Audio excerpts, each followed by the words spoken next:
Bonjour à tous et bienvenue sur ma chaîne, c'est NeoProdFX. Alors on se retrouve pour une vidéo de présentation d'un extrudeur haut de gamme. Quand je dis haut de gamme, c'est vraiment un extrudeur qui n'a rien à voir avec les extrudeurs que vous trouvez en Chine à 5 euros ou 10 euros, les trucs, les clones 3D, tout ça. Là, ça n'a rien à voir. C'est vraiment un produit qui est orienté pour des personnes qui veulent faire des grosses impressions ou qui veulent tester des matériaux vraiment compliqués à imprimer ou des matériaux qui sont, on va dire, plus techniques. Hein, vous allez avoir le carbone, vous allez avoir des filaments à base de métaux, vous allez avoir le kétone, vous allez avoir des matériaux un peu plus poussés, genre le polycarbonate. Vous allez avoir, il y a des matières qui sont aujourd'hui qui sont mélangées avec du Kevlar. Vous avez beaucoup de fibres, enfin matériaux fibreux quoi. Et des matériaux qui vont vraiment demander déjà des températures élevées, mais qui vont aussi vous demander des buses vraiment solides, parce que les buses en laiton, bah, c'est pas la peine. Si vous allez passer des matériaux avec des fibres, genre le carbone, vous allez bouffer votre buse au bout de quelques impressions. Votre buse, elle sera plus par exemple en 0,4, elle sera en 0,6 ou enfin elle sera complètement déformée quoi, elle sera bouffée par le matériau. Du coup là on a quelque chose qui s'oriente vraiment enfin, sur ce côté-là, mais pas seulement. Ça peut aussi permettre à des personnes qui impriment des matériaux standards, genre l'ABS ou du PLA, d'augmenter vos vitesses. Parce qu'une température plus élevée va vous permettre d'imprimer plus rapidement le matériel, enfin le PLA par exemple, ou l'ABS, vous allez pouvoir le pousser beaucoup plus rapidement dans la buse. Là, en même temps, nous avons une buse qui est beaucoup plus grande, hein, par rapport aux petites buses, genre les buses de 3D ou les buses standards en laiton, elles sont toutes petites.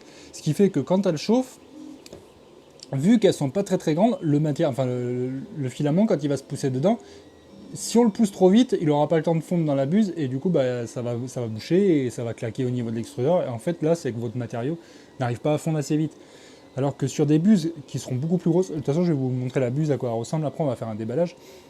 Là, on a quelque chose de vraiment poussé. Ensuite, l'extrudeur, c'est un extrudeur en direct drive.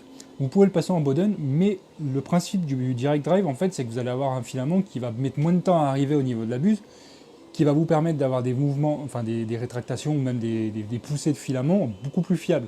Hein, vous n'allez pas avoir le temps, enfin si par exemple vous avez un Bowden qui fait 50 cm, bah, pendant tous ces 50 cm là, le fil, si le Bowden, si c'est un tube en PTFE standard, il bouge dedans. Et ça fait que vous n'avez pas la précision recherchée que vous pourriez avoir avec un direct drive qui lui va directement pousser le filament dans la buse tout de suite. Il va l'amener directement. Il y a ça. Ensuite, on a un extrudeur avec deux roues dentées. Ce qui fait que, contrairement à une roue MK8 ou MK10 standard, en fait, vous avez la roue dentée qui est d'un côté, et vous avez un roulement qui plaque votre filament contre la roue dentée. Ce qui fait qu'il va venir l'écraser, en fait, contre la roue dentée. Il l'écrase. Et au bout d'un moment, des fois, ça arrive à bouffer le fil, et des fois même, ça arrive à ce que, si jamais votre roue dentée est légèrement un petit peu, on va dire, il y a du filament qui est rempli dedans, ce qui se passe, c'est qu'au bout d'un moment, la roue dentée va frotter sur le filament, et des fois, le filament glisse. Et il est possible que sur un Bowden, ça va se ressentir parce que vous allez avoir une perte de couche à un endroit ou à un autre. Et du coup, bah, ça va faire que sur votre impression, vous allez avoir des endroits qui seront irréguliers. Alors que là, avec les deux roues dentées, en plus qui sont réglées à égale distance, hein, les deux roues dentées sont réglées de telle façon que le filament va être complètement tiré. Et là, du coup, vous n'aurez pas de phénomène de glissement ou de perte de filament. Ça va être constant tout le temps. Ça va être constant. Et ça vous permet également d'avoir une force de traction beaucoup plus importante. Là, on a une force de traction de 10 kg. On peut réussir à tirer quelque chose de 10 kg, ce qui fait que si votre filament force légèrement au niveau de la bobine, ça va l'emmener quand même. Si vous avez des bobines genre de 2,5 kg ou de 4 kg, vous pouvez la tirer. Sur des petites bobines d'1 kg, vous n'avez pas besoin d'avoir une grosse force de traction, ça c'est pas beaucoup. Par contre, moi qui utilise des bobines de 2,5 kg, genre de Color Fab, par exemple, vous avez des bobines de 2,5 kg ou même des bobines de 4 kg, qui sont quand même assez lourdes à tirer, et des fois les extrudeurs Bowden, bah, ils arrivent à perdre des pas au niveau de la force. Et des fois, bah, ça vous fait perdre des couches et tout. Enfin voilà quoi, c'est pas top quoi. Ensuite, donc je vais vous parler de l'extrudeur. Enfin là, on va faire un déballage. Hein, je vais vous montrer tout ce qu'il y a dans la boîte. Là, c'est le kit 500 degrés, 24 volts. Et j'ai pris une buse supplémentaire en fait, parce que je leur ai demandé s'il était possible de faire plusieurs tests, parce que j'ai pris une buse de 0,6 et une buse de 0,4. D'origine, vous avez le choix. Hein, vous pouvez prendre soit du 0,6, soit du 0,4. Mais l'avantage d'avoir quelque chose qui permet d'imprimer plus vite, aussi, avec une 0,6, ça va être encore d'imprimer beaucoup plus vite. Et comme cette... enfin là, je vais monter, en fait, tout l'extérieur, je vais le monter sur la Chiron. Ça va me permettre d'imprimer des grosses pièces, beaucoup plus rapidement, et en matériaux genre fibre, carbone, aluminium, ou des trucs comme ça. J'ai justement une bobine qui va être testée exactement, enfin, qui est prévu pour être testé dessus, c'est du filament avec de la poudre d'aluminium à l'intérieur. Et sur un extrudeur standard, sur une buse standard, je l'aurais bouffé. C'est pour ça que j'ai la buse de 0,6 là. Parce que comme c'est du filament en 75, mais il ne recommande pas trop sur une buse de 0,4 parce que avec les fibres, ça arrive qu'au bout d'un moment, ça bouche. Les fibres, si elles sont trop grosses ou quoi que ce soit, ça ne passera pas dans la buse. Alors qu'avec une buse de 0,6, on a moins de chances que ça bouche. Et le fait d'avoir du direct drive, ça va emmener directement et ça va pousser tout de suite le filament. On fera le test. Et du coup, comme j'ai du filament, alors le filament, comme il est à base de poudre d'aluminium, ça va permettre de le poncer et d'avoir un... En fait, on va tester le Belgum directement dessus, que j'utilise moi sur mes plaques d'aluminium. Des fois, ça permet d'avoir un effet miroir. On testera tous ces post-production et c'est rendu. C'est parti pour la présentation du Dies Design. C'est le Dies, alors c'est le Dies Extruder Pro et le Dies N Pro. Alors Dies N c'est la haute end, hein, et le Dies Extruder c'est toute la partie motorisée qui pousse le filament. Voilà, donc on passe au déballage. Voilà, on se retrouve pour la partie unboxing. Alors on va commencer par la buse. Alors je vais vous montrer, vous voyez déjà ça arrive dans une belle petite boîte en métal, c'est franchement propre. Vous avez le petit autocollant Genuine qui vous permet de savoir que c'est un produit original qui n'a pas été cloné ou quoi que ce soit. Hein, c'est un gage de qualité et de respect envers la marque, quoi. Là, la marque c'est original, quoi. C'est comme le 3D, quand vous les recevez, vous avez un autocollant de ce style-là, les processeurs Intel, pareil, tout ce qui est officiel, produit de la marque. En général, ils mettent ceci pour bien prouver que voilà, c'est un produit qui n'est pas contrefait et qui est original, quoi. Voilà. Et je trouve que ça permet d'avoir un gage de confiance en plus, de savoir que voilà, quoi, c'est l'autocollant de la marque, c'est pas un produit qui a été envoyé par quelqu'un d'autre qui ne fait pas partie de la marque. Donc, alors là, il ne faut pas perdre ça. Vous avez deux petites rondelles, hein, on vous en donne deux. C'est des rondelles en Inconel, c'est une matière ultra résistante à la chaleur qui se met entre la buse et la partie, on va dire la rupture thermique. Ça sert de joint, en fait, ça vous permet de démonter la buse à froid. En fait, c'est ce qui vous explique. Cette buse-là peut être démontée à froid. Il n'y a pas besoin de chauffer ou quoi que ce soit. Cette petite rondelle permet en fait de faire cette jointure-là.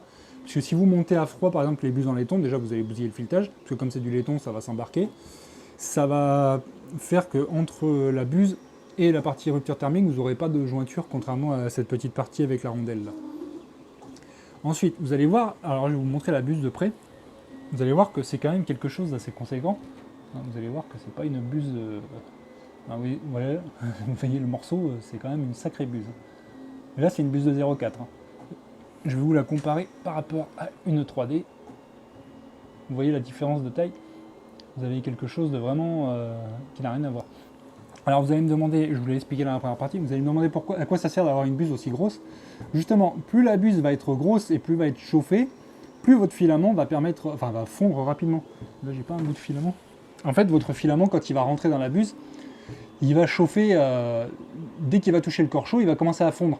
Mais si la buse est toute petite, il n'aura pas le temps de fondre assez pour être sorti, pour être poussé en fait de la buse. Et ce qui va se passer, c'est que vous allez devoir imprimer à des vitesses lentes. Des vitesses lentes ou alors à des températures beaucoup plus élevées pour permettre au plastique de fondre. Alors que si vous avez une buse qui est suffisamment longue, c'est ce qui se passe sur les Volcano par exemple de chez E3D, les buses elles sont vachement longues.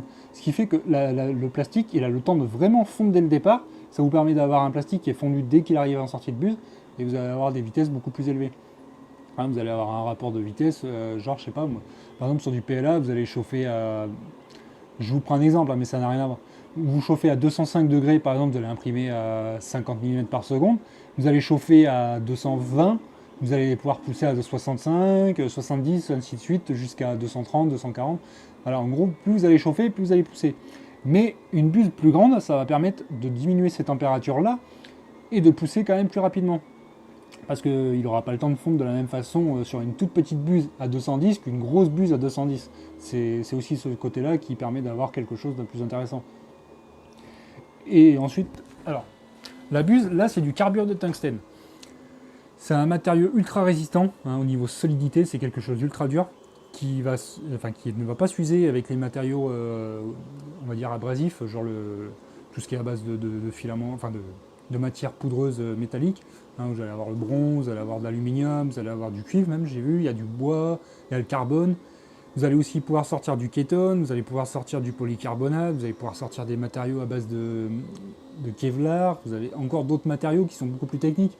vous allez avoir, j'avais fait une liste, mais en gros vous allez pouvoir imprimer tous les matériaux techniques. Et ensuite, on a la partie extrudeur. C'est un extrudeur qui peut chauffer jusqu'à 500 degrés. Hein, on a un corps de chauffe qui permet de monter à 500 degrés et la sonde de température qui permet également de supporter une température aussi élevée, parce qu'on va dire que 500 degrés c'est pas rien. Hein, sur une buse, non pas une buse, une sonde de température standard, genre les petites buses, enfin les, j'en veux avec le mot buse, les petites thermistances en verre, 300 degrés déjà ça commence à être pas mal. Hein. En général, moi je dépasse pas les 260 degrés avec une thermistance standard, hein, une PCOS 100K ou une Semitech. Là, on va avoir quelque chose qui permet de supporter une température jusqu'à 500 degrés. C'est pas rien. Alors, c'est parti pour le déballage. Donc là, c'est pareil, il y a l'autocollant Genuine. Il y a tout le descriptif à l'arrière, hein, c'est en fonction de la boîte que vous allez choisir. Là, donc, on nous dit que c'est une sonde de température de 500 degrés. On a 24 volts, la buse d'origine de 0,6. Moi, j'ai pris une 0,4 en plus, hein, pour pouvoir faire des tests divers en fonction des matériaux que je vais imprimer et de la vitesse que j'ai besoin et en même temps de la précision que j'ai besoin. La 0,6, parce que du coup, comme ça va être monté sur la chiron, j'ai prévu de faire des grosses pièces, assez importantes et assez rapidement. Ensuite, on nous dit que ça vient du Canada. Hein. C'est parti pour le déballage de la boîte. Donc déjà, on voit que c'est super bien présenté. Vous avez un petit autocollant, hein, qui est posé à l'intérieur là. Il y en avait un deuxième, mais c'est pareil, je l'ai déjà sorti. Parce que j'avais un petit peu regardé ce qu'il y avait dans la boîte pour être sûr que tout était bien emballé. Alors, on a la partie... Alors là, on a le Dyson Pro, hein, c'est la partie haute-end. On a l'extrudeur complet. Alors il est livré avec un moteur, hein, de base. Il y a tout le corps est en métal. Hein, tout est en métal, il n'y a pas de plastique, il y a zéro plastique là-dessus. C'est franchement quelque chose de très propre, de bien usiné. Vous voyez que c'est usiné sur CNC, c'est vraiment très propre. Je vais vous montrer, de toute façon, on va le démonter, on va regarder ce qu'il y a à l'intérieur, pour vous prouver que c'est vraiment quelque chose de très qualitatif et vraiment, ça fait super plaisir de voir quelque chose aussi bien fini. Alors là, vous allez me dire, qu'est-ce que c'est cette petite patte? Alors cette petite patte, ça se règle ici avec une petite molette. Cette petite molette sert à monter l'extrudeur. En fait, vous le mettez, alors il y a le fil qui gêne un peu, vous allez le mettre comme ça, vous allez rabattre la petite patte. Bon, ça sera plus pratique, hein, quand ça sera monté sur une imprimante, mais en gros, ça vous permet de monter, vous voyez, vous n'avez plus qu'à serrer la petite molette qui est ici, et là, votre extrudeur est monté. Ça vous permet d'avoir un démontage hyper rapide, hein, si vous avez besoin de faire de la maintenance sur votre extrudeur, vous avez juste à dévisser la petite molette, vous ouvrez le petit cache, et tac, vous n'avez plus qu'à déclipser. Là, en fait, ça vous permet, c'est vraiment bien conçu. Il y a une petite rondelle ici là, qui permet d'avoir une étanchéité parfaite. Ça évite que le plastique se barre sur le côté. Et de toute façon, c'est super bien agencé. Ouais. Vous avez vraiment vous avez un tout petit chanfrein, hein, qui est fait ici. Enfin, c'est vraiment bien conçu, quoi. Ça s'emboîte directement. Vous ne pouvez pas vous tromper d'alignement ni quoi que ce soit. Ça rentre directement. Vous n'avez plus qu'à rabattre le petit clapet là. Bon, après, quand ça sera sur une imprimante, ça sera beaucoup plus pratique. Ensuite, vous avez la petite patte ici là qui permet d'injecter le plastique, hein. Ça vous permet de libérer la roue dentée. Vous avez un système qui est vraiment bien conçu. Vous avez un petit pignon ici qui s'enclenche, enfin un petit bouton, et une fois que vous avez enclenché ce petit bouton, la patte reste bloquée. Si vous voulez la redébloquer, vous recliquez sur la patte, tac, et là ça le débraye. Voilà, c'est débrayé le truc et ça vous permet de le débloquer. Mais ça vous permet vraiment de faire des tests. Vous voyez là, ça se clipse tout seul. Vous avez juste à le cliquer, voilà, ça se débloque. Alors vous avez un tout petit peu de fit là ici, c'est juste un guide. On peut passer l'extrudeur en Bowden, hein, il suffit de racheter un petit truc comme ça en fait, le petit pneu fit, il suffit d'en racheter un et de le fixer directement à l'intérieur. Il y a un filetage qui est prévu à la base et ça vous permet de passer en Bowden. Mais après, moi, un extrudeur comme ça, je trouve que c'est vachement plus pratique de l'avoir en direct drive, parce qu'au final, on a quelque chose qui travaille directement et beaucoup plus rapidement qu'avec un Bowden. Et puis ce serait dommage d'avoir une pièce aussi belle en Bowden, quoi, planquée dans la machine. Je trouve que c'est joli à voir comme truc. C'est vraiment quelque chose qui est... Moi je trouve que ça serait plus intéressant d'avoir ce genre de pièce sur une RepRap en fait, qui sera peut-être un jour construit, hein, parce que pour l'instant au niveau projet, j'ai plus grand chose de projet pour l'instant. Voilà, donc on va continuer le déballage avant que je m'étale. Donc on a ensuite un deuxième étage, et alors là on va avoir tout le système de câblage. Alors là on a encore des autocollants, hein, si vous voulez décorer votre machine et prouver que vous êtes un fan supporter de Dies Design. Il y a les vis qui se fixe au niveau d'ici là pour fixer sur la structure de la machine. On a toute une série de câbles. Alors ce qui est génial, c'est qu'en fait vous allez avoir des câbles qui vont permettre un démontage rapide. Vous allez avoir les câbles qui vont se fixer sur votre carte électronique, Et vous allez avoir toute la partie ensuite qui va venir se fixer sur ça. En gros, ça va vous permettre d'avoir un système de démontage rapide de toute la partie extrusion. Vous aurez avec 2 vis. Vous aurez le système d'Ice-N Pro qui permet un démontage super rapide également. Vous aurez juste à démonter les 2 petits câbles. Alors là, on a le câble d'alimentation de la cartouche chauffante. En plus, vous voyez que c'est super bien fait parce que c'est pas 2 petits fils qui se battent en duel. Au bout, c'est vraiment... vous voyez, c'est bien préparé. Il y a les 2 petites pattes en métal, c'est serti, c'est bien conçu. Il y a le petit connecteur Molex là. C'est vraiment super propre. Moi, franchement, ça me fait plaisir de voir du matériel haut de gamme qui respecte vraiment que c'est vraiment du matériel haut de gamme, quoi. Alors ensuite, on a le câble pour la thermistance. Alors ça, c'est le câble qui va venir se fixer exactement sur la carte électronique. Vous avez aussi marqué sensor sur le truc là. Sensor. Ensuite, qu'est-ce qu'on a? On a le câble du ventilateur. Alors lui, c'est également le câble qui vient se fixer sur la... De toute façon, c'est tout marqué dessus. Pour les personnes qui voudraient apprendre, qui voudraient débuter, c'est super simple à faire. Ensuite, on a le câble pour le moteur. Alors c'est un câble entièrement préparé. Il est gainé, enfin il est propre, quoi. Voilà. C'est un câble qui fait à peu près 50 cm. Vous avez la partie qui va venir sur le moteur et la partie qui va venir sur la carte électronique. Le truc, c'est que moi sur la Chiron, comme la machine elle est assez grande, comme il y a à peu près 50 cm de hauteur, et que je vais devoir tout changer le système de câblage d'origine, je vais devoir rallonger cette partie-là. En fait, j'ai une broche qui va venir se fixer sur celle-là et puis qui va rallonger tout mon système. Parce que 50 cm, ça va être un peu léger. On a la cartouche chauffante, donc c'est une 24 volts en... Combien de watts? C'est du 60 watts. 24 volts en 60 watts, parce que moi sur la Chiron, je suis en 24 volts, mais après vous avez le choix, vous pouvez choisir aussi également du 12 volts. Donc cette partie-là, vous voyez une belle cartouche chauffante, vous savez déjà comment c'est fait. Et alors la thermistance, 500 degrés. Comme vous voyez, je vous mens pas, c'est bien pour 500 degrés, c'est 500 degrés. Alors après, vous n'êtes pas obligé de garder les gaines, là, les machins avec les écritures, c'est si jamais vous voulez pas vous tromper ou quoi que ce soit. Et alors ce qui est bien, c'est que cette thermistance, elle se visse directement sur le corps de chauffe. Vous voyez, il n'y a pas de risque que la thermistance se coupe ou quoi que ce soit, contrairement à certaines thermistances basiques, avec les 2 petites soudures au niveau de la petite pastille en verre. Là, vous avez quelque chose qui va venir se visser. Ça va être beaucoup plus solide déjà. Ça va éviter que vous ayez des erreurs, genre, comment on appelle ça, emballement thermique ou des trucs comme ça. Ça va vraiment éviter tout ce problème-là, quoi. Ça permet vraiment d'avoir quelque chose de...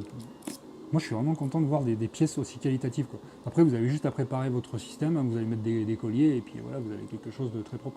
Bon, là, ça ne sera pas forcément aligné dans cette direction-là. Je vais le tourner un peu. Je vais le serrer différemment pour qu'il soit aligné comme j'ai envie qu'il soit aligné sur la bécane, quoi. Voilà. Alors, qu'est-ce qu'il nous reste d'autre dedans? Après, il reste de la publicité, un livre, une petite carte là. Il y a encore un autocollant. Alors ça, c'est un grand autocollant. Alors si jamais vous voulez décorer votre bécane,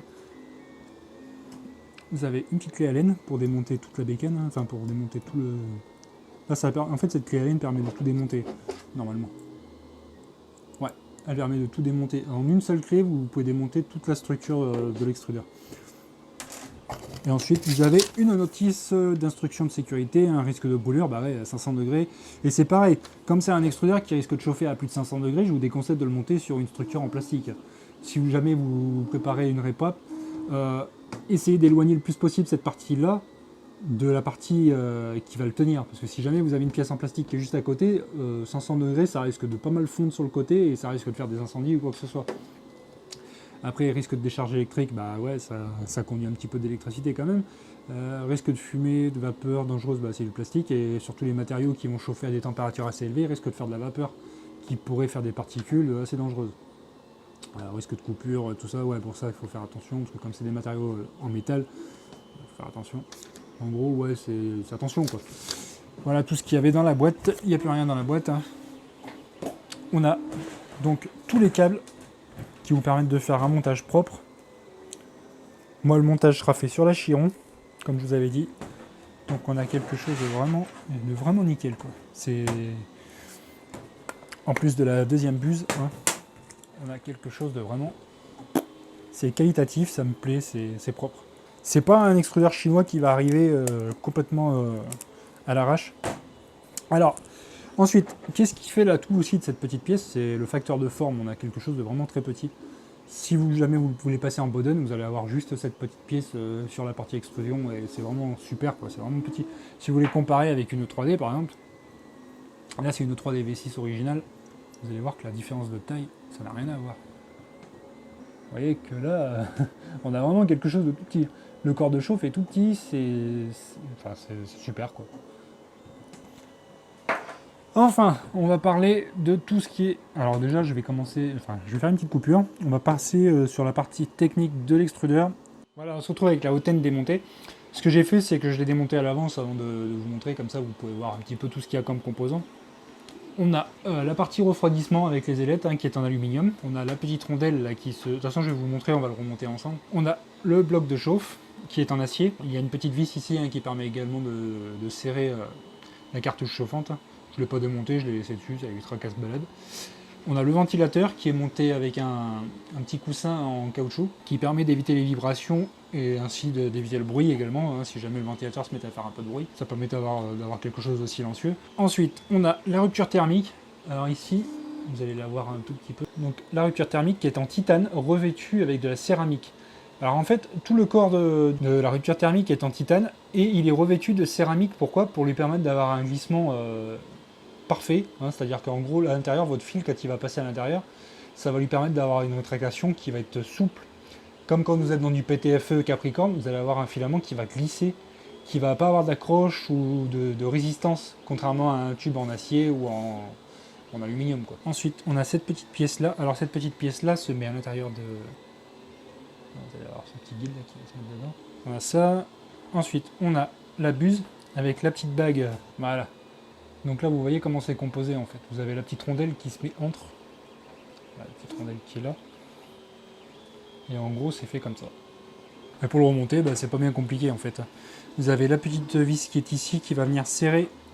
Alors, pour le remonter, on va faire le remontage ensemble. Il faut prendre le bloc de chauffe. Vous allez prendre la rupture thermique qui est ici. Vous allez la rentrer là-dedans. Vous allez prendre votre rondelle et votre buse. Vous mettez la rondelle sur la buse. Il y a une petite encoche qui est faite exprès. Vous allez venir visser votre buse à l'intérieur, comme ça. Il faut bien penser à mettre la rupture thermique avant, parce qu'en fait, elle se rentre par l'intérieur. Ensuite, il ne faut pas oublier de mettre ça. Vous avez la petite partie métallique là, qui se met. Vous allez la mettre à l'intérieur comme ça. C'est une sorte de guide en fait. Voilà, ça se visse à l'intérieur. Vous le vissez jusqu'à ce que ça s'arrête de visser en fait. Après, vous positionnez votre corps de chauffe comme vous allez le vouloir. Moi, en gros, je vais essayer de le mettre sur le côté comme ça mes câbles vont remonter par là. Et mon ventilateur sera sur le devant comme ça. Mes câbles, ils vont remonter d'ici. Ensuite, pas oublier à remettre la petite vis qui va venir serrer la rupture thermique à l'intérieur. Tac. Ça, vous le serrez pas trop fort non plus pour éviter de l'écrabouiller le truc, mais vous le serrez suffisamment pour pas que ça tourne, quoi. Vous voyez, là, ça tourne encore. Pourquoi? Parce que c'est la buse en fait qui est pas serrée là. En fait, maintenant, je pourrais serrer la buse. Voilà. Là, ça ne bouge plus. Ensuite, on remet le petit joint, le ventilateur. Vous mettez votre câble comme vous voulez le fixer. Ça, c'est en fonction de vos préférences. Alors, faites attention à ne pas plier sur le câble. Enfin, pas sur le câble, sur le joint. Pas percer le joint n'importe comment. Franchement, vous voyez, c'est super simple à remonter. C'est de faire en sorte que le joint soit bien pris sur le ventilateur et non pas dans le vide. Parce que comme c'est souple. Après, un petit joint comme ça, vous pouvez les imprimer en PTFE. Si vous voulez les imprimer en PTFE, ça se fait très bien. Moi, j'ai fait des cils en bloc pour mes moteurs en PTFE et franchement, ça marche super bien. Et c'est vachement économique. J'en ai fait une bonne petite série là, de cils en bloc. Et au final, c'est comment dire, c'est même pas un investissement qui sera pas à faire, parce qu'au final, ils vendent des cils en bloc pour les moteurs NEMA maintenant. Je trouve qu'au final, ça marche très bien comme technique. J'en avais testé des cils en bloc pour NEMA 17. Je trouve que ça faisait plus de bruit que les joints que j'ai mis là. Voilà, et ne pas oublier, alors vous avez la petite bague qui est ici. Alors cette petite bague là, vous êtes... en fait, elle s'enlève. Pourquoi? Parce que si vous passez en mode Bowden, il y a un filetage qui est prévu à la base. Si vous passez pas en Bowden, je vous conseille de la remettre. Et tout se démonte avec la même clé Allen. Voilà, vous avez juste à la mettre. Alors, soit vous la vissez à fond, soit vous laissez un tout petit peu d'écart comme moi je fais là. En fait, vous la mettez à ras. Ça vous permet de... Vous voyez, elle est à ras, comme ça guide mieux le fil et ça évitera que le fil se balade à l'intérieur. Voilà. Donc, la hautaine est remontée. Maintenant, il n'y aura plus qu'à mettre la sonde de température hein, qui se visse. Et la cartouche chauffante qu'il faudra ensuite serrer ici. Là, ce que je vous conseillerais de faire, par contre, c'est de remettre un petit coup de clé à laine quand elle sera en chauffe. Hein, ça permettra de vraiment mieux la sertir à l'intérieur.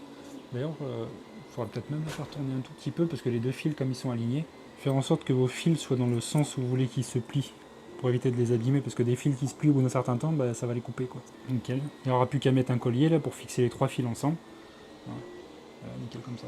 Vous n'avez plus qu'à faire comme ça, et monter ça sur l'imprimante. Alors maintenant, on va passer à la partie extrudeur. Là, c'est le corps de chauffe que j'ai démonté. Maintenant, on va passer à la partie extrudeur.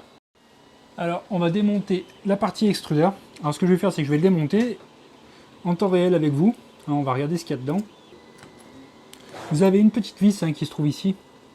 Cette petite vis-là va vous permettre en fait de régler la force de serrage du frein en fait qui vous permet de fixer la haute end. Et en fait, cette partie-là, il y a une tige là qui traverse, et cette tige-là, en fait, c'est le petit écrou qui est ici. Hein, si vous démontez ce petit écrou-là, en fait, ça va vous sortir cette partie-là. Et cette petite vis-là, en fait, elle sert à régler l'écart de pression. Si elle est trop serrée, en fait, vous ne pourrez pas sortir votre haute end. Ça, après, c'est à vous de le régler une fois sur la bécane, quoi, l'écart que vous voulez, la force que vous voulez, enfin bref. Si vous voulez que ça puisse se desserrer, ou si vous voulez vraiment que ça ne puisse pas se desserrer, voilà. Donc, voilà. Donc là, on a plusieurs parties qui se sortent. Alors, à moins que vous vouliez voir tout le système d'engrenage, hein, en fait, vous allez voir que là, tout le système, c'est le système avec le frein. Que je vous disais, il y a un petit système de frein là, qui se bloque. Vous allez voir, tac, vous voyez, il y a une petite dent là, qui vient cliquer. Dès que vous ressoulevez, tac, ça se ressoulève automatiquement. Là, il y a un petit ressort. Tac, voilà. C'est franchement pratique parce que ça vous permet de faire des réglages pendant que vous insérez votre filament ou que vous voulez le sortir, par exemple. C'est intéressant quoi, comme système, je trouve. Il y a un système de ressort, et franchement, le ressort, il est quand même vraiment costaud. Ensuite, on a le système des dents, et le filament va rentrer ici. Alors, il va rentrer par le guide, il va rentrer à l'intérieur, le filament, et il va venir se faire prendre par deux roues dentées qui sont à l'intérieur. Vous avez un système de deux roues dentées qui sont à l'intérieur et qui vont entraîner le filament. Vous voyez, comme c'est fait chez Bondtech par exemple, vous avez deux roues dentées, ben là c'est fait pareil, c'est le même principe. Vous avez deux roues dentées qui vont venir entraîner le filament. Ensuite, vous avez ça. Alors cette partie-là, alors ça c'est le guide qui est ici. Vous avez un guide qui est ici. Tac. En fait, c'est la démultiplication par rapport au moteur.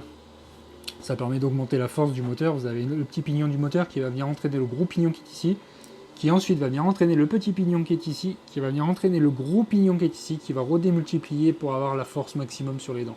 Ça permet d'avoir quelque chose qui permet d'avoir un tout petit moteur NEMA comme ça, mais avec une force de traction qui est vraiment très élevée. Et ça, c'est pas con comme système. En fait, c'est une boîte de vitesse, quoi. C'est pas mal comme c'est trouvé le système. C'est vraiment bien étudié. Ensuite, vous avez un roulement à billes à l'intérieur. Enfin, vous avez un roulement à billes. Enfin, vous avez des roulements partout, en fait, à l'intérieur. Vous avez plusieurs roulements. Et toute la carcasse, là, c'est usiné à la CNC, quoi. On voit que c'est vraiment une belle pièce, quoi. Vous voyez que c'est vraiment de la belle pièce, quoi. Tout le système d'engrenage qui est à l'intérieur. Ensuite, vous avez ce corps d'ailettes là, et c'est pas du plastique, hein, c'est du métal. Hein. C'est tout du métal. Là, c'est de l'aluminium, là, peint. Et cette partie-là permet au moteur de dissiper sa chaleur, en fait. Ça permet au moteur d'éviter de chauffer.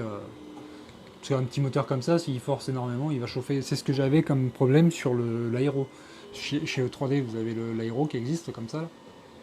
Et en fait, le problème, c'est que le moteur, il chauffe énormément et ça arrive à diffuser la chaleur jusque dans la partie d'ailette.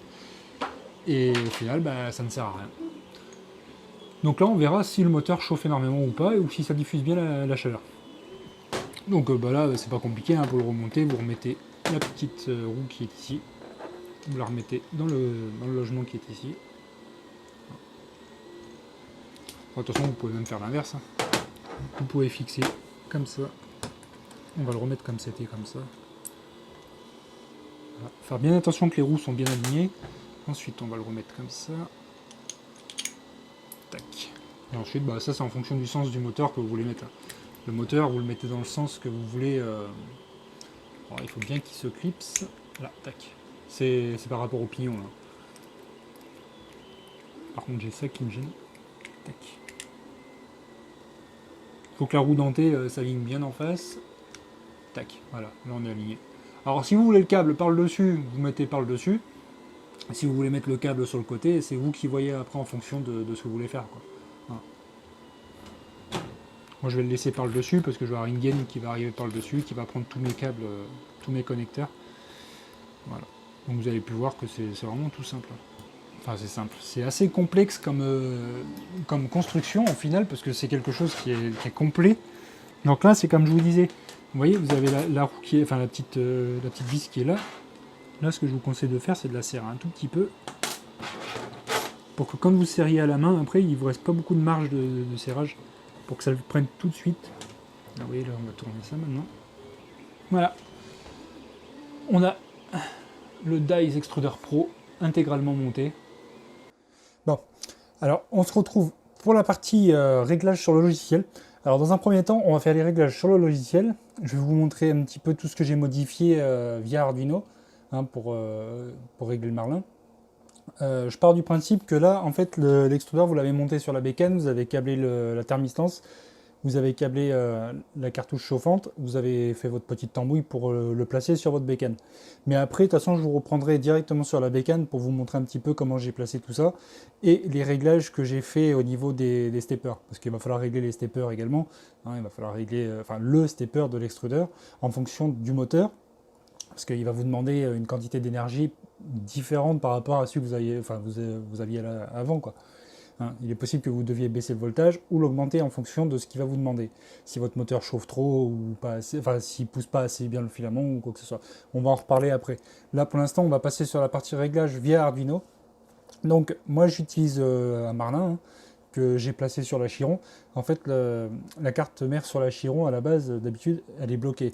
Moi j'ai quand même flashé le bootloader, j'ai fait en sorte de pouvoir téléverser sur le firmware de la Chiron. Si ça vous intéresse, de toute façon je vous en reparlerai parce que je vais faire une conclusion sur la Chiron dans une autre vidéo.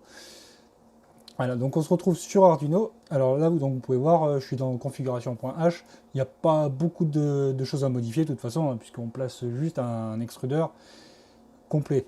Donc, qu'est-ce qu'il va falloir modifier? Alors, vous allez descendre dans configuration.h. Alors, moi, j'ai déjà renommé, j'ai fait mon petit truc à moi. J'ai mis DiesFX. Là, j'ai mis. Alors, qu'est-ce que j'avais mis d'autre? J'ai changé le nom.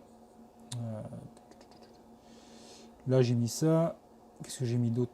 J'ai placé ici la l'auteur, j'ai mis NeoProDFX, Dyson Pro. C'est pour savoir que c'est mon firmware que j'ai bricolé comme ça. Celui-là, je le perds pas, il est dans un dossier exprès. Parce que la Chiron, comme j'ai déjà passé en TMC 2208, que j'ai fait quelques petits réglages, avant j'avais monté un E3D, donc j'ai fait mon petit truc à moi. Alors là, il va falloir descendre dans la partie thermistance. Et là, il va falloir mettre 66. À la base, vous auriez peut-être 5 ou 1. 66 pour dire comme quoi c'est ici. Donc la ligne 66, là, vous avez ça. En fait, c'est haute température thermistor from Dies Design. C'est déjà intégré dans le Marlin, dans le dernier qui est à jour, c'est intégré. Donc vous mettez 66 ici. Ensuite, il va falloir descendre et on va régler la température. Ici, la max temp d'origine, c'est à 275. Là, vous allez mettre à 500 parce que sinon, vous n'allez jamais pouvoir monter à 500 degrés avec votre extrudeur. L'imprimante va vous mettre en erreur, elle va vous dire stop, il faut arrêter. Alors par contre, sur la Chiron, le problème c'est que leur écran en TFT, c'est de la merde. Moi, je vais le remplacer par un écran TFT MKS. Parce que au final, leur écran, il est bloqué pour pas dépasser les 260 degrés. L'écran ne peut pas aller au-dessus, mais si vous faites une impression et que vous faites des réglages, l'imprimante montera quand même. C'est juste que c'est leur écran, leurs paliers sont bloqués. Et leur écran TFT, moi, il a tendance à vite m'énerver. Il y a des réglages que je peux pas faire. Je peux pas régler le flux quand je veux imprimer directement sur la bécane.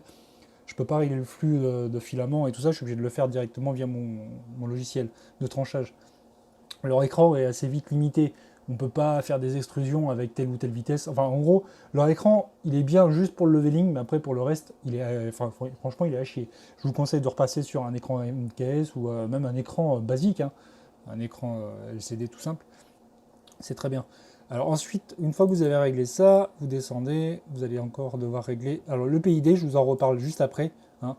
Le PID, il va falloir le calibrer en fonction des températures que vous allez utiliser. Là, c'est mon PID qui est réglé pour 205 degrés quand je veux faire du PLA. Après, quand je veux faire de l'ABS, par exemple, que je vais repasser à 250 degrés, il faut soit refaire un PID, soit vous le réglez ici et vous faites, là par exemple, vous changez cette ligne, vous allez mettre PID pour 250 degrés. Et quand vous l'utiliserez, en fait, vous commenterez, enfin, vous allez recommenter ça et vous allez réenlever les chlasses ici et vous allez utiliser ces lignes-là, en fait. Vous voyez ce que je veux dire? Hein, on va en reparler après, de toute façon. Ensuite, il y aura d'autres choses à modifier ici. Alors, le Bang Max, c'est la puissance que la carte mère va envoyer. Comme c'est une cartouche qui est tendance à, enfin, qui est hautement puissante, hein, on va dire que c'est une cartouche de 60 watts. Si la cartouche, là en fait, c'est en PWM. C'est en gros, on va varier le courant qu'on va envoyer. Si on est à 255, en fait, la carte mère va envoyer 12 volts.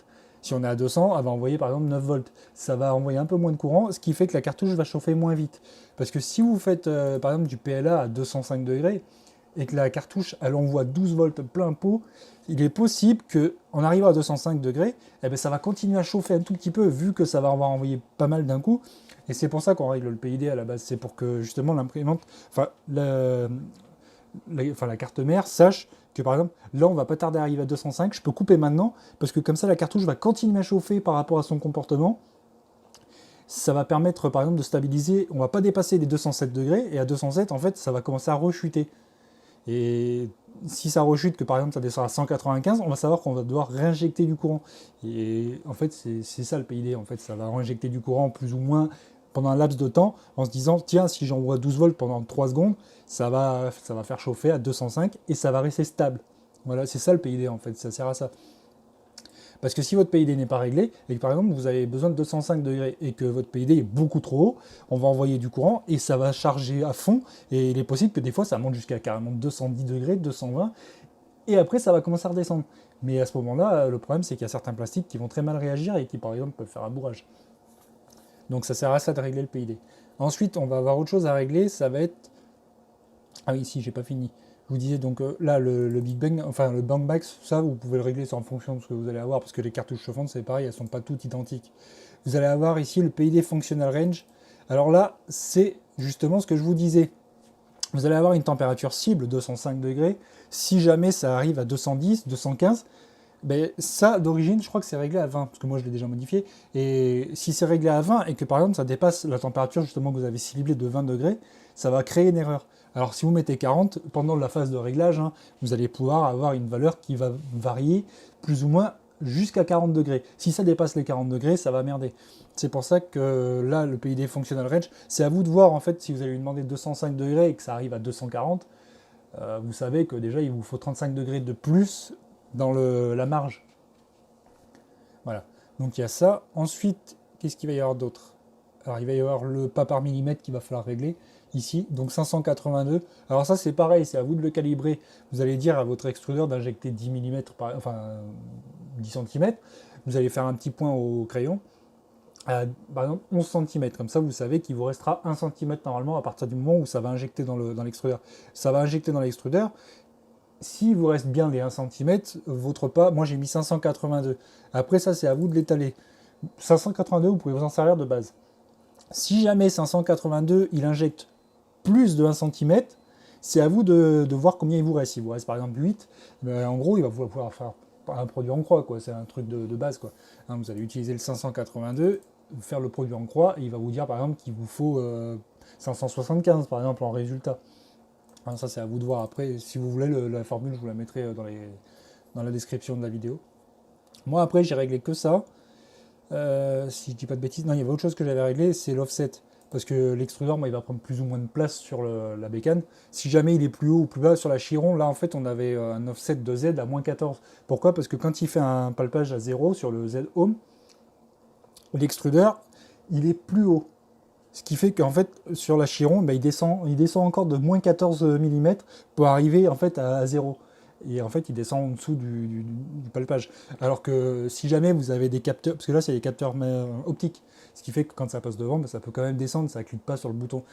Moi, je le remets à 0, et ça vous permet, comme ça, si vous voulez régler votre end-stop à pile 0, que votre extrudeur soit à 0, à fleur, dès que ça touche le end-stop, vous voyez ce que je veux dire, hein, si votre end-stop est à 0, techniquement, ça sert à ça. Normalement, le end-stop, quand ça clique, c'est que c'est à 0. Mais sur la chiron, c'est pas à 0, c'est à moins 14, sur l'extrudeur d'origine. Là, moi, avec mon extrudeur que j'ai réglé, en fait, ça fait que normalement, quand je pointe sur mon capteur optique, je suis à zéro. J'ai fait en sorte que ça soit à zéro. Et ça me permet également, je vous le montrerai directement sur la bécane, d'utiliser le calibrage automatique de la Chiron en étant à zéro. Voilà. Donc ça, c'était bon. Et après, ben, j'avais rien d'autre de spécial à dire, hein. J'ai rien touché d'autre de toute façon. Après, j'ai rien touché d'autre. De toute façon, la configuration.h, hein, vous l'enregistrez. Vous l'enregistrez et puis vous le téléversez, quoi. Vous vérifiez quand même toujours votre croquis avant de téléverser. Moi, ce que je fais, c'est que je fais vérifier. Comme ça, si en bas, ça vous dit que le croquis est bon, ça vous permet de téléverser sans problème. Parce que si jamais le croquis il a un souci, que vous avez oublié de mettre une chlasse ou une parenthèse ou un truc comme ça, des fois, ça vous permet quand même de le vérifier avant de téléverser. Normalement, quand vous téléversez, il revérifie lui-même. Et s'il y a une erreur, il vous le dira. Donc là, techniquement, là, il me dit compilation du croquis. Bon, il affiche toujours ces petits trucs. Alors, ça, c'est l'Arduino. Ensuite, ce qui va se passer, c'est qu'il va, je vous disais, il va falloir faire le PID. Alors le PID, je vais le faire sur Prompterface. J'utilise Prompterface, pourquoi? Parce qu'il est très simple d'utilisation, c'est un logiciel open source qui est gratuit, qui est très simple et qui est, moi je trouve qu'il est assez simple pour les lignes de code. On peut taper du ligne de code, du G-code et tout ça, et il est assez réactif. Et je trouve qu'au final, même pour faire le réglage de l'extrudeur, hein, si vous voulez faire votre réglage, c'est vachement pratique. Parce que ici, vous allez taper, par exemple, 110 mm, hein, vous allez avoir 11 cm, et c'est là qu'on veut notre réglage. La vitesse, vous pouvez régler la vitesse d'extrusion. Alors attention, c'est en millimètres par minute, pas en millimètres par seconde. Vous allez avoir le print flow, vous pouvez faire des réglages de tout ça. Vous pouvez faire vraiment des trucs sympas sur Printerface. C'est un logiciel qui est vraiment sympa. Alors vous allez faire connecter. Là, la bécane est branchée en USB, donc elle bip. Et là, si on veut faire un PID, il va falloir taper M303. Ça, c'est la commande pour le PID. On va mettre E0 pour l'adressage de notre extrudeur. Si jamais votre extrudeur il est en double extrudeur, vous avez un E1, vous allez utiliser le E1. Donc ensuite S205, alors ça c'est la température ciblée. On veut faire un PID sur 205 degrés. Si on veut faire un PID sur 250, on met S250. C8, c'est le nombre de cycles que la bécane va faire pour valider le PID. Plus vous mettez de cycles, plus elle va vous donner une valeur précise. Si vous mettez que 2 cycles, elle va vous donner 2 valeurs. Enfin, elle va calculer selon 2 valeurs. Mais le problème, c'est que ces 2 valeurs-là, s'il y en a d'autres qui bougent, enfin, vous pouvez peaufiner votre réglage, quoi. Et en fait, à partir du moment où vous allez appuyer sur Entrée, c'est parti, quoi, PID Autotune. Là, c'est parti, la bécane va faire monter l'extrudeur à 205 degrés. Alors attention, je vous donne un conseil, ce que vous faites, c'est que vous éteignez votre plateau chauffant si vous n'allez pas l'utiliser. Par contre, si vous allez l'utiliser, ce que vous faites, c'est que vous mettez votre plateau chauffant par exemple à 50 degrés, si vous voulez imprimer du PLA à 50 degrés, et votre PID, vous le faites pas loin du plateau. Comme ça, il va prendre en compte également la chaleur du plateau qui va se répercuter sur l'extrudeur. Parce que si le plateau chauffe et que l'extrudeur n'est pas chauffé, eh ben, l'extrudeur chauffe quand même un tout petit peu si on a 50 degrés qui remontent et ça risque de fausser votre autotune. Si jamais vous le faites à zéro, vous éteignez votre plateau chauffant et vous le faites à zéro. Ça vous permet d'avoir un réglage plus optimisé parce que si jamais vous faites ça avec un plateau qui est chauffé à 50 degrés, ou par exemple si vous imprimez de l'ABS, le plateau il va être à 100 degrés qui vont remonter dans la buse. Tant que la buse est en bas, elle va utiliser certains réglages du PID. Quand elle va commencer à monter, le PID il va se fausser, si vous voyez ce que je veux dire. Donc c'est pour ça il faut faire vraiment un réglage de PID, voir les valeurs qui sont les plus proches pour que ça reste dans la valeur que vous avez décidé. Vous voulez que ça reste le plus précisément à 205 degrés, que ça ne monte pas à 260 ou à 215. Hein, vous essayez de faire un réglage PID assez précis. Donc là, moi le PID, ben, là je vais essayer de vous faire une accélération parce que sinon ça va mettre 15 ans. Et comme je vous disais, ça va vous donner. Alors le calibrage, là, ça dure un certain temps quand même. Le temps que la bécane monte, vous allez voir le graphique, là, en fait, vous avez le choix, vous pouvez cliquer dessus, vous allez voir le graphique, et en gros, ce graphique-là, ça vous permet également. Alors il est chiant parce qu'il veut passer devant à chaque fois. Ça, c'est son petit problème, c'est que le graphique, là, vous allez avoir le graphique qui va bouger, et justement, là, vous voyez que ça monte. Là, on est déjà à. Il faut que j'agrandisse parce que ça s'écrit en dessous. Là, on est à 242 degrés. Vous voyez, c'est pas ce qu'on cherche. On cherche pas 242 degrés, on cherche 205. C'est pour ça que là, le PID, moi, il était réglé pour 250 parce que là, celui que j'avais téléversé, c'était l'ancien. Mais moi, j'avais imprimé de l'ABS entre temps. Là, le PID, il va justement redescendre à 239, 200, parce qu'on cherche 205 degrés là. Et c'est là qu'il va justement évaluer ces valeurs. Hein, moi, j'avais déjà fait celui-ci là, que j'avais fait un peu plus haut. Il est là. Alors ça, ces valeurs-là, c'était pour mon 205 degrés à moi. Pour le 250 degrés, ce que je fais en général, c'est que quand je fais ça, je l'injecte directement dans mon G-code. Dans le G-code, vous pouvez directement injecter votre PID. que vous voulez utiliser pour cette session-là. Et en général, c'est ce que je fais, j'ai mon petit réglage qui est déjà paramétré. Et en général, vous lui dites, moi je veux que mon PID soit à telle valeur. Et quand elles sont à telle valeur, eh ben, il va vous faire un PID à ce moment-là, quoi. Enfin, vous l'injectez directement, quoi. Vous allez faire ça, en gros. Je vais essayer de vous le montrer. En gros, si vous lui dites, par exemple, que vous avez un PID ici. Ah, c'est chiant, parce que là, on peut pas faire comme on veut. En gros, vous allez injecter ça. M301, vous allez mettre le P à 24, le I à 1,62, D à 91,14. Par exemple, ce réglage-là, c'est si on veut imprimer à 400 degrés, par exemple, vous voyez. C'est un réglage, j'avais déjà mis mon petit tableau à côté, là. Ça, c'est si on veut imprimer. On injecte ça, en fait, on le met dans le G-code. Vous le mettez dans le G-code de démarrage, et ça va injecter ça dans la bécane, et ça va lui dire que pendant cette session-là, on va utiliser ce PID-là, parce qu'on sait qu'avec ce PID-là, la bécane va fonctionner, elle va être optimisée pour les 400 degrés, elle va pas trop varier. Voilà. Si vous voulez un autre réglage, hein, si jamais vous avez votre réglage spécial pour le 205 degrés qu'on va avoir ici, vous remplacez juste les valeurs, là, le P, le I et le D. Vous remplacez ces valeurs-là et vous les injectez dans votre G-code. Soit vous faites ça, soit vous l'injectez à chaque fois dans Marlin, et si vous voulez faire que du PLA, vous le validez, et puis voilà, c'est bon quand vous y touchez plus. Après, c'est... Enfin voilà quoi. Alors ça c'est pareil, ce PID-là, vous pouvez le faire sur d'autres bécanes, vous n'êtes pas obligé de le faire que sur la DICE, hein, vous pouvez le faire sur d'autres bécanes, hein, vous pouvez le faire... C'est en fonction de ce que vous avez besoin. Dès que vous changez de buse, si vous mettez une buse en laiton, une buse en acier ou autre chose, même un corps de chauffe que vous changez, à chaque fois il faut le refaire pour être sûr que votre composant nouveau est bien validé par rapport à ça. Voilà.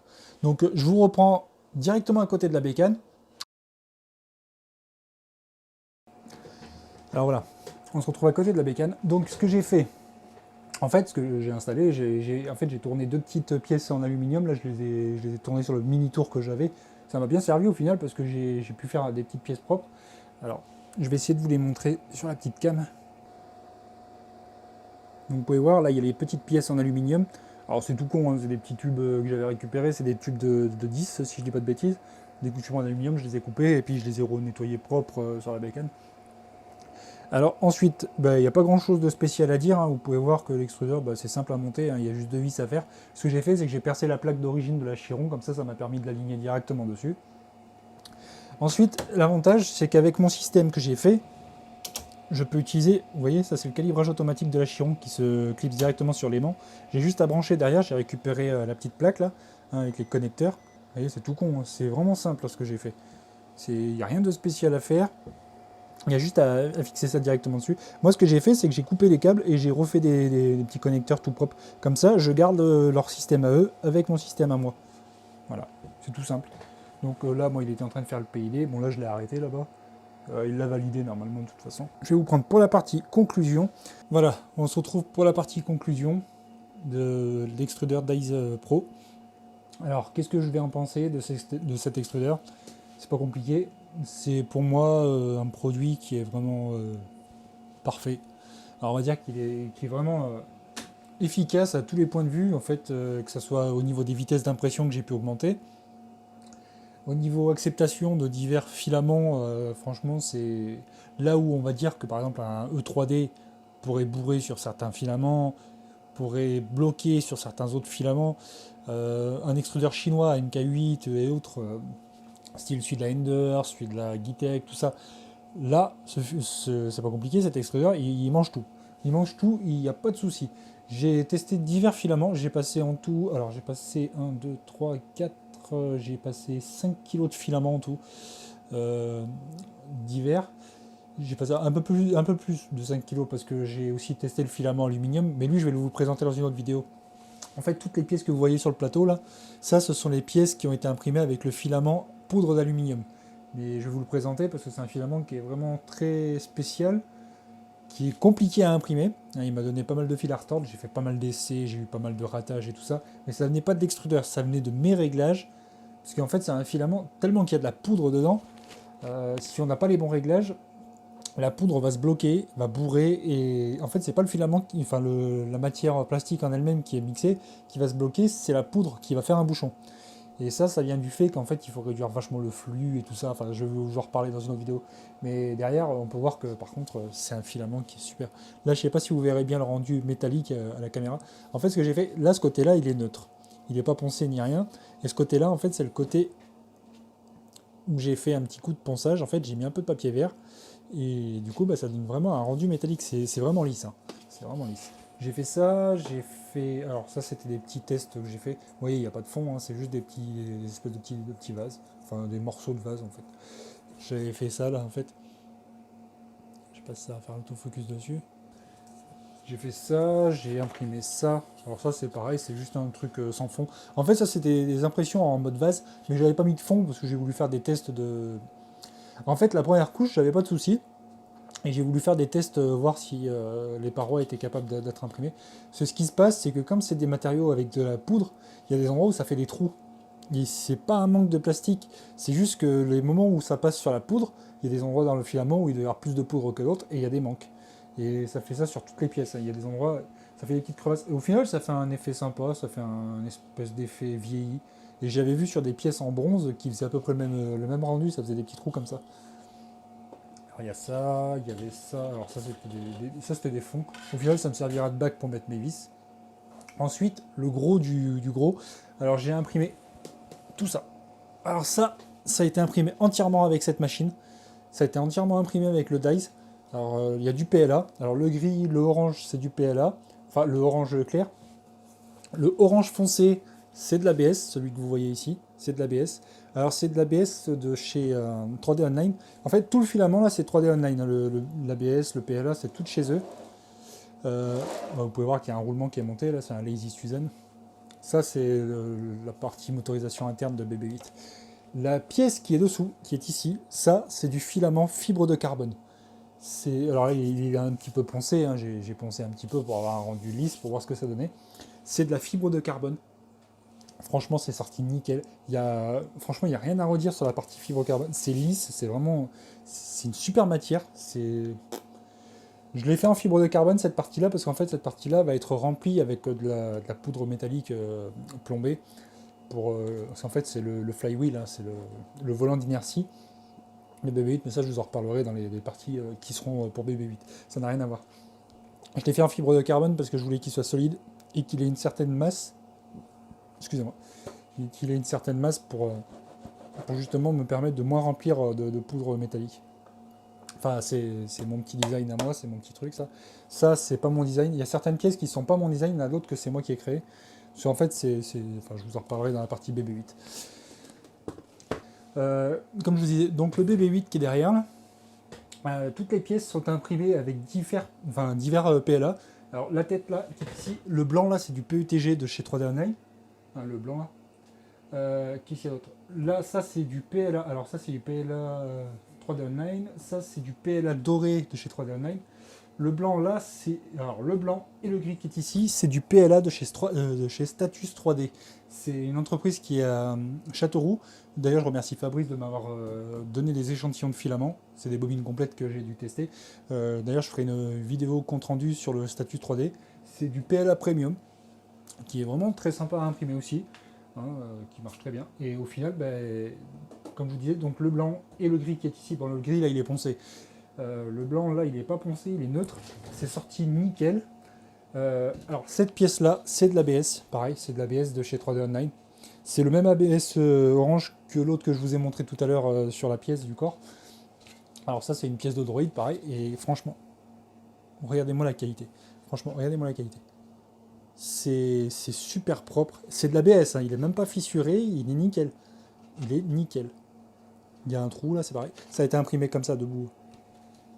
Avec, il n'y a même pas de ventilation, il n'y a rien, hein, c'est sorti nickel. Il y a un petit rebord à l'intérieur que ça a très bien fait, franchement je suis super content. Ça c'est une pièce d'un autre droïde de chez Star Wars que je vous reparlerai dans une autre vidéo. Ça sera un petit projet également que je vais vous présenter.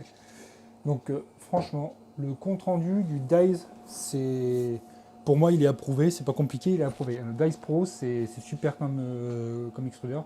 Je vous ferai une autre vidéo parce que ce qui va se passer c'est que je vais commander. En fait, il y a un site là qui nous permet de recevoir des box de filaments et tout ça, des échantillons. En fait, je vais voir comment ça va se passer. Je vais essayer de demander à diverses marques s'ils pourraient m'envoyer des échantillons de filaments. J'aimerais tester le polycarbonate. S'il y a des marques qui regardent ma chaîne, si vous avez du polycarbonate à tester, du vrai carbone, parce que là c'était du mélange de PLA et de fibre de carbone, mais il y avait quand même de la vraie fibre de carbone dedans. Moi, j'aimerais tester tous ces filaments un peu techniques et les passer sur le dice, parce qu'au final, j'ai pas pu. Enfin, je l'ai fait monter à 500 degrés tout seul, mais sans filament, ça me servirait à rien. Il y a des filaments qui s'impriment à plus de 350 degrés, j'ai vu, et j'aimerais vraiment les tester sur ma machine. Hein. Donc voilà. Donc moi, déjà, ce que je vais faire, c'est que je vais remercier Dice Design de m'avoir envoyé cet extrudeur. Franchement, je suis super content. Par la suite, je pense que je testerai leur Dice Sentinel. C'est un détecteur de filaments qui a une mousse à l'intérieur en même temps qui permet de nettoyer le filament quand il passe dans l'extrudeur. Enfin, dans le Sentinel, en fait, ça le nettoie. Ça, je vais leur demander si je peux le tester. Mais franchement, merci Dice franchement, de m'avoir fait confiance. C'est un super extrudeur. Il est super simple à monter. S'il y a une dernière chose que je voulais vous dire, c'est les TMC enfin les TMC de 2208, moi je les ai calibrés à 0,80 volts pour avoir le meilleur rendement de mon moteur. C'est-à-dire qu'il ne chauffe pas. À partir du moment où si votre moteur il est brûlant, franchement il faut descendre. Il faut descendre. Et moi je suis descendu de par palier. Alors d'origine j'étais à 0,96 je crois. C'est ce que j'avais mis pour l'ancien moteur. Je suis descendu à 0,80 et là mon moteur ne chauffe plus, enfin il chauffe on va dire normalement quoi, il dépasse pas une certaine température, vous prenez un thermomètre là, infrarouge, il faut pas qu'il dépasse les 40 degrés et c'est nickel. C'est nickel, il a suffisamment de force et franchement vous pouvez y aller. 10 kg de tirage, vous pouvez y aller. Le filament ça l'arrête pas. Les bobines ça les tire, les bobines de 2 kg je pense que ça les emmènera sans souci, même des 4 kg. Là j'ai laissé comme ça. Il y a une petite tirette là que je vous ai expliqué dans la première partie. La petite tirette, franchement, pour rentrer le filament, hein, comme je vous ai dit, il y a le petit bouton pour cliquer ici. Vous n'avez plus qu'à sortir le filament. Là, il n'est pas chauffé, mais qu'est-ce qu'il y a d'autre à expliquer? Le changement de buse à froid, c'est super.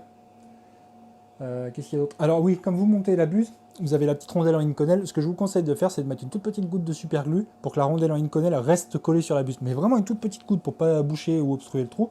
Et comme ça, vous pouvez la monter facilement. Ensuite, je vous avais dit que c'était une clé de 10, c'est pas une clé de 10, c'est une clé de 9 qu'il faut pour démonter cette buse-là. Alors vous prenez une clé de 9 et vous prenez une clé à molette, hein, vous la cliquez sur le corps de chauffe et vous n'avez plus qu'à desserrer, quoi. Ça c'est super simple. Ensuite, il y a la petite molette derrière qui se dessert pour pouvoir démonter l'extrudeur. Ça c'est super simple aussi.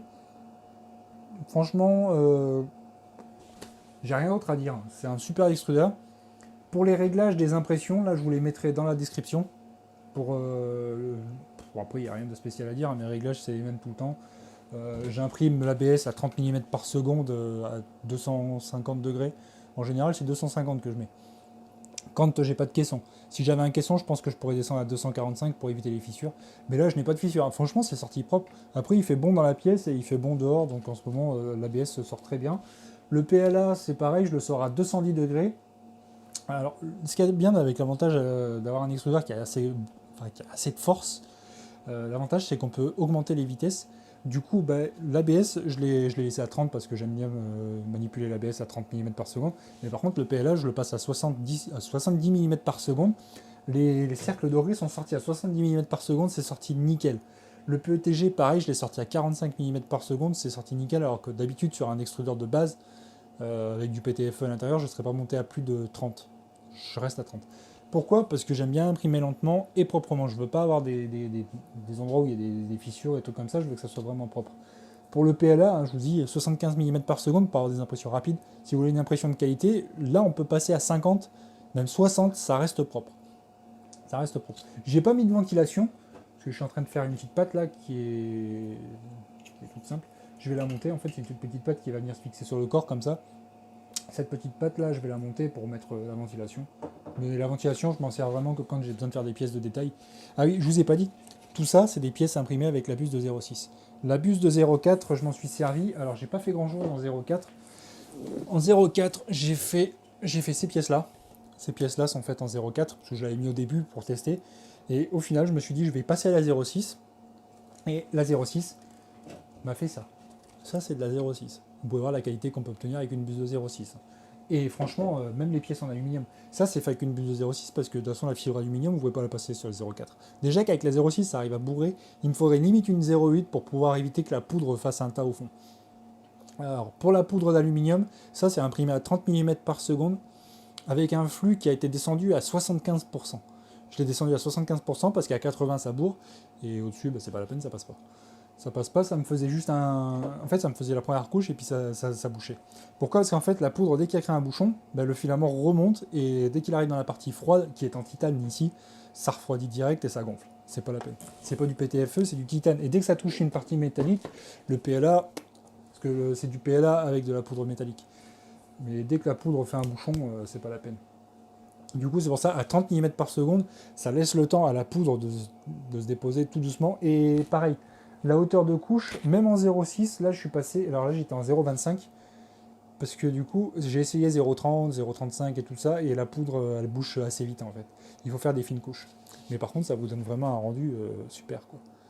Je sais pas si vous allez voir l'autofocus qui va se faire dessus, mais franchement, c'est super. C'est vraiment propre. C'est vraiment propre. Voilà, donc tout ça pour dire que Dice, franchement, les gars, vous avez assuré. Pour moi, enfin bref, pour moi c'est approuvé Dice. Hein. La bécane, là pour moi, elle est officiellement équipée du Dice Pro. Donc du coup, comme je disais, hein, le petit autocollant de chez Dice. Ça pour dire que ma bécane, elle est officiellement équipée de Dice Pro. Alors ce qui se passera, c'est que par la suite, je pense que moi je vais construire ma propre bécane open source. Dans quelques années, parce que je pense que là, au rythme où on en est, ça avancera pas. Hein, comme vous savez, moi je touche pas grand chose malheureusement à cause de ma tumeur. Maintenant, j'ai plus de revenus en fait, j'ai plus rien. J'ai juste la hache, et la hache, 860 euros, on est trois. Hein, il y a ma femme et ma fille, et on n'a rien du tout, quoi. Donc, moi j'ai une page Tipeee, si jamais vous voulez aller voir dessus. Je suis en train d'essayer de créer un truc Utip là pour avoir les pubs qui s'activent. Si vous voulez lire des pubs, et puis en fait, vous regardez les pubs, ça me fait gagner un peu de monnaie. Mais au final, j'ai toujours pas reçu le lien d'activation parce que comme il y a beaucoup de monde qui se met dessus, bah, ça met du temps à recevoir le lien. Donc moi j'ai la page Tipeee, il y a déjà du monde qui donne un petit peu dessus. Hein, comme je vous avais dit, ça m'avait permis d'acheter du matériel d'éclairage. Mais après, sinon, malheureusement, avec 860 euros par mois, à part les partenariats, je n'arriverai plus à rien aujourd'hui. C'est même plus la peine, j'ai même plus de projet, je peux plus rien faire. Ma femme, elle peut pas travailler parce qu'elle s'occupe du bébé pour l'instant, et on va devoir attendre qu'elle arrive à un âge où ma femme puisse retourner travailler et que ma fille elle soit à l'école. Sinon, moi, en attendant, je peux rien faire. Malheureusement, je peux rien faire. Avec ma tumeur, je peux plus rien faire. Et des fois, je me dis, franchement, j'ai envie de tout plaquer et de retourner bosser, quoi. Même si ça me fait rester sur le tas. Et le problème, c'est que c'est ça qui m'emmerde. C'est que maintenant, avec ma tumeur, je sais plus ce que je dois faire. Je sais plus ce que je dois faire. Et ça m'emmerde. C'est pour ça que j'aimerais vraiment vivre de ma chaîne YouTube. Donc, si jamais il y a des personnes qui peuvent aider, des personnes, des marques, vous connaissez des marques qui pourraient m'envoyer des produits à tester, tout ça, histoire de faire monter l'audience, en fait, et que derrière, je puisse en vivre, en fait, de ma chaîne. Là, comme vous pouvez voir, Dice m'a envoyé un extrudeur. Et franchement, je ne vous ai pas parlé du tarif, mais c'est quelque chose qui vaut quand même presque 400 $. C'est un extrudeur pro. Et c'est un produit haut de gamme qui, aujourd'hui, ça me touche vraiment qu'on m'a envoyé un produit comme ça. Hein. Les personnes qui veulent quitter la vidéo, hein, c'est la fin, là, vous pouvez quitter. Après, si les personnes veulent écouter un petit peu ce que j'ai à dire sur la conclusion, enfin sur ma conclusion perso, j'ai la M18 hein, à vous présenter, ZT. Elle est de l'autre côté, elle est en train d'imprimer, elle est en train de valider des prints là. J'ai imprimé, je sais pas combien de kilos de filament avec, c'est pareil, j'ai passé beaucoup de kilos. D'ailleurs, je remercie 3D Onag qui m'avait filé le filament. J'ai imprimé énormément de pièces avec. J'ai fait ça avec. J'ai fait une maxi mascotte qui a été imprimée sur la M18, donc vous pouvez voir qu'elle est capable de faire des grosses pièces. Et je vais vous la présenter dans pas longtemps. Là. La vidéo devrait sortir dans la semaine, je pense, à la suite de celle-ci. J'ai imprimé pas mal de choses avec et franchement, elle m'a fait des... Bon, elle a été capricieuse au départ, mais elle m'a fait des bons trucs. Donc restez à l'écoute pour la M18. Voilà. Moi, après, le partenariat Banggood, ben, je sais pas où c'est que ça va aboutir, hein, parce que la M18, c'est la dernière machine que j'ai reçue de chez eux pour l'instant. Après, je sais pas, on verra si ça suit ou pas. C'est... Voilà. Donc, merci à Dice de m'avoir envoyé cet extrudeur. J'espère que la vidéo vous aura plu. N'hésitez pas à vous abonner, à faire partager la chaîne, faire tout ce qu'il faut, hein, les pouces et tout le reste. Là, franchement, n'hésitez pas. Dans les commentaires, je reçois beaucoup de commentaires. J'essaie de répondre à tout le monde. C'est pas simple parce que j'essaie de terminer pas mal de choses à côté, de m'en sortir dans ma vie perso. Voilà. Donc, à bientôt sur ma chaîne et merci aux 2700 abonnés. Ça me touche beaucoup. N'hésitez pas à aller sur le chat Discord également. Hein, on commence à être un petit peu nombreux, là, ça commence à être pas mal. Voilà. Donc, salut les gars!